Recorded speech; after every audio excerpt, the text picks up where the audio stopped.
Hello everyone, Sam Darley here, and I'm going to talk to you about the Astros winning 7-2 over the Athletics, taking 2 or 3 from Oakland. They are also I will be talking to you about Game 7 of the Utah and the Clippers series. Great game for the Jazz. They move on to play the Warriors, just like I thought they would. The Clippers, it's time to blow it all up and start rebuilding. And the Wizards got round 2 started off with a loss. The Astros won behind Dallas Keuchel again. He's having a monster start to his season. His health is a lot better this year, at least according to him. He also changed something mechanically, and he's back to his Cy Young form here in 2017 for the Astros. That's wonderful, but the Astros still need to sort out the back end of the rotation. If they do that, I think they could be I think they could be more than dangerous. I think they can be the favorite to win the AL and possibly the World Series. Their bullpen is still shaky. Luke Gregerson came in 4-0, gave up a run. I know it was charged to Keuchel, but I'm going to count it as a run against Gregerson. And then he brought the potential tying run, to the plate. So it's just one of those little things. And then, in the ninth inning, up 7-2, the bases are loaded. And, the Astros had to bring in the closer in. That shouldn't happen. It's stuff like that why I'm not believing all the way in the Astros.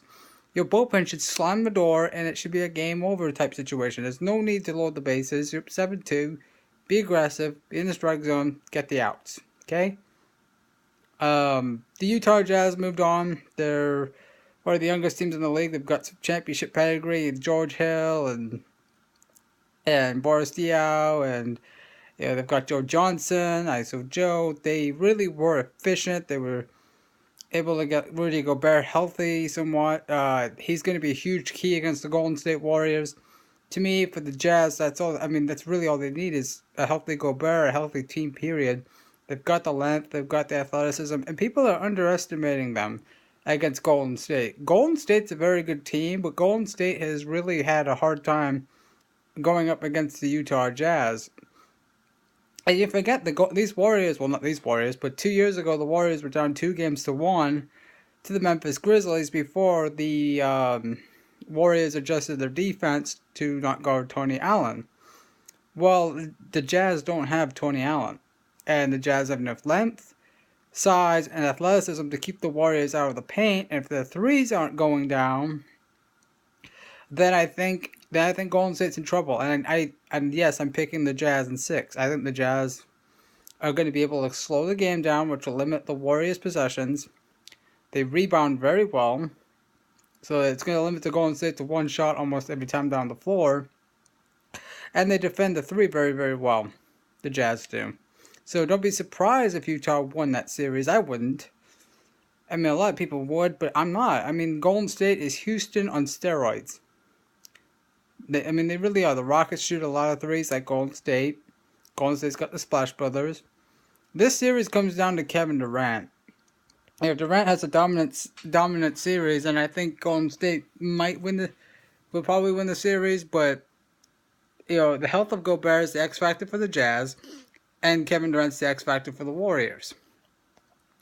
And JaVale McGee, to me, yeah, he had his way in the first round against the Blazers, but JaVale McGee is not going up against an inexperienced Nurkic. He's going up against one of the best defensive centers in the league in Rudy Gobert. And if Gobert is healthy, I think Utah definitely has a good chance to, at least make it interesting. Washington just absolutely, I don't know what happened to the Wizards. I thought that was an easy series for them, but they made it look difficult. John Wall really...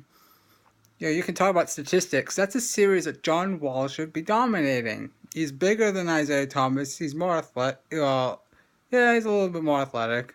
Although Isaiah Thomas can dunk. So I'm going to give Isaiah the nod. And Isaiah's a great player, don't get me wrong. But when you talk about the Wizards and the Celtics, the rosters are it's just a landslide. Washington has a better roster.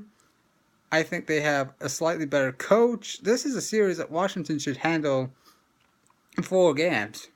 Well, now 5 games. So I guess we'll see what adjustments they make. Tomorrow is other round 2 action. It'll be the Raptors in Cleveland Out of everybody, ESPN is giving the Raptors no chance. I think the Raptors will lose the series, but at least, but I just want to see a good competitive series. I'm going to take the Cavs in 5, and then the nightcap on TNT at 8:30 is the Rockets and the San Antonio Spurs. Again, like I said last night, that's going to come down to the Rockets role players. If they show up big, I think the Rockets will win. But if they don't, expect the Spurs. I do think the Spurs win in 6, but we'll see what happens. But back to the Clippers for a second. Their window is slammed shut. Blake Griffin can't stay healthy. Chris Paul is getting older. Doc Rivers has proven to be a terrible GM, and he hasn't won anything since Tom Thibodeau was let go by Boston. As soon as KG started getting hurt, and Tom Thibodeau left to go coach the Chicago Bulls, the Celtics went downhill under Doc, and then Doc left, and then obviously the Chris Paul trade to the Lakers got nixed, and CP3 ended up with the Clippers. So, I kind of feel bad for CP3. He's a great player. He's definitely a Hall of Fame, one of the best point guards in the league. But he always ends up with these loser choking franchises, and it's not all his fault. I mean, the playoffs is about the best teams, and he's not on. He's a great player. He's elevated two loser franchises into winners. That's really all you can do. And if wherever he goes next season, I know a lot of people are talking about the Bulls, the Lakers, the San Antonio Spurs. If he wants a ring, he's going to go to San Antonio out of all those teams. But I think he should think about joining up with James Harden in Houston, and Mike D'Antoni's system. It'd be fun to watch. His passing skills are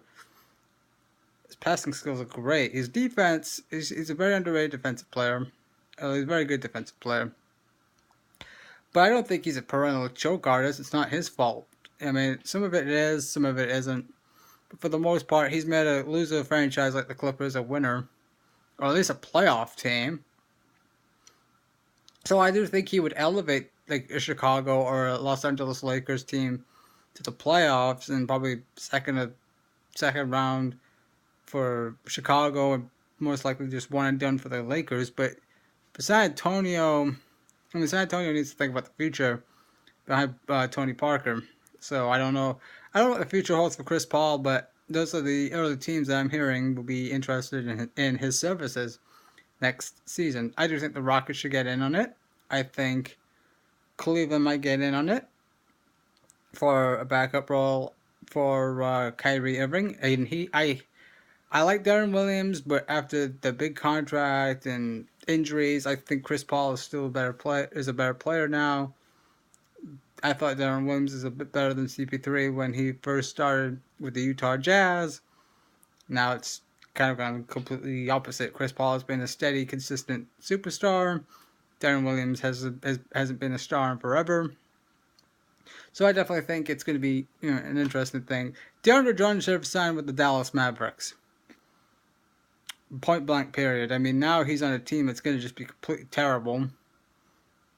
As I think they will, because they're going to be blowing it all up.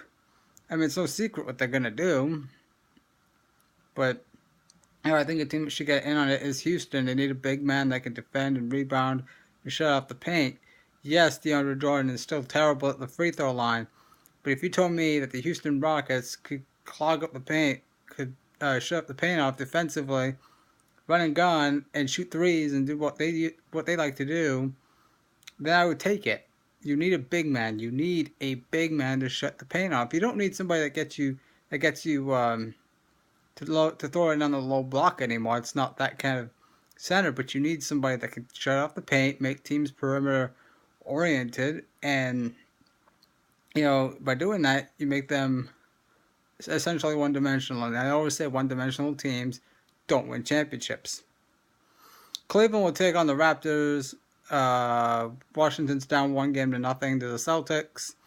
The Rockets play tomorrow. The Warriors and the Jazz will play on Tuesday night. That's the second round field. And whoever wins will go to the conference finals.